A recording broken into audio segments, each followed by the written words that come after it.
అరే ఏంట్రా ఇది? ఇంకా సబ్స్క్రైబ్ చేసుకోలేదా? సబ్స్క్రైబ్ చేసుకుని ఆ బెల్ ఐకాన్ కొట్టండి. యాక్చువల్గా ఈ నెల 25న పబ్లిక్ హాల్ టికెట్స్ అయితే రిలీజ్ చేయాలన్నమాట. కానీ అనుకున్న డేట్ కంటే ముందుగానే మనకి ఈ రోజే హాల్ టికెట్లు అయితే రావడం జరిగింది. ఈరోజు ఎర్లీ మార్నింగ్ అయితే వెబ్సైట్లోకి రిలీజ్ చేస్తారన్నమాట.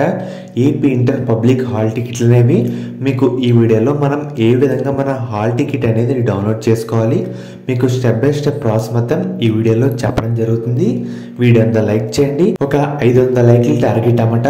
కొత్తగా ఎవరైతే మన ఛానల్ చూస్తున్నారో సబ్స్క్రైబ్ అయితే చేసుకోండి. పక్కన బెల్ ఐకాన్ కూడా ఆల్ ఆప్షన్లు పెట్టుకోండి. మెయిన్ గా మీకు వెబ్సైట్ లింక్ కూడా డిస్క్రిప్షన్ లో ప్రొవైడ్ అయితే చేస్తాను. ఇక్కడ చూస్తున్నారు కదా, డౌన్లోడ్ తేదీ హాల్ టికెట్స్ మార్చ్ 2024 అని. సో దాని మీద ప్రెస్ చేయండి. ప్రెస్ చేసినప్పుడు మనకి ఇన్ఫో అనేది ఈ విధంగా రావడం జరుగుతుంది.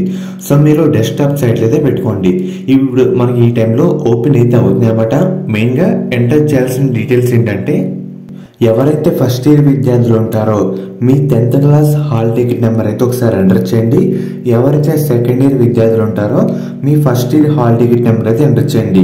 అండ్ అలాగే కింద డేట్ ఆఫ్ బర్త్ లేదంటే మీ పేరు, అండ్ అలాగే కింద క్యాప్చా అయితే ఉంది కదా, క్యాప్చా అంటే పక్కన బాక్స్ ఉంది కదా 70M93L, సేమ్ అక్కడ మీకు ఏ నెంబర్లు కనిపిస్తున్నాయో క్యాప్చా ఎంటర్ చేసి కింద డౌన్లోడ్ హాల్ టికెట్ మీద ప్రెస్ చేస్తే మీ హాల్ టికెట్ అనేది ఒక PDF ఫార్మేట్లో డౌన్లోడ్ అయితే అవుతుంది అన్నమాట. అండ్ అలాగే చాలా కాలేజీలో కూడా హాల్ టికెట్ అయితే ఇవ్వడం జరుగుతుంది. మెయిన్గా మనకి వెబ్సైట్ అయితే వచ్చేసింది కాబట్టి మనకి సెంటర్ ఎక్కడ పడిందని తెలుసుకోవచ్చు. ఎవరైతే ఫస్ట్ ఇయర్ వాళ్ళు ఉంటారో 10th class hall ticket number enter చేయండి. సెకండ్ ఇయర్ విద్యార్థులు ఎవరైతే ఉంటారో first year hall ticket number అయితే ఎంటర్ చేయండి. లేదంటే సెకండ్ ఇయర్ ప్రాక్టికల్స్ ఎంటర్ చేసినా ఒకసారి ట్రై చేయండి, మనకైతే రావడం జరుగుతుంది. డేట్ ఆఫ్ బర్త్ క్యాప్చా అయితే ఉండాలన్నమాట. ఈ 3 విషయాలు తప్పకుండా కావాలి. అట్లాగే డౌన్లోడ్ హాల్ టికెట్ మీద ప్రెస్ చేస్తే మనకి డౌన్లోడ్ అయితే అవుతామన్నమాట.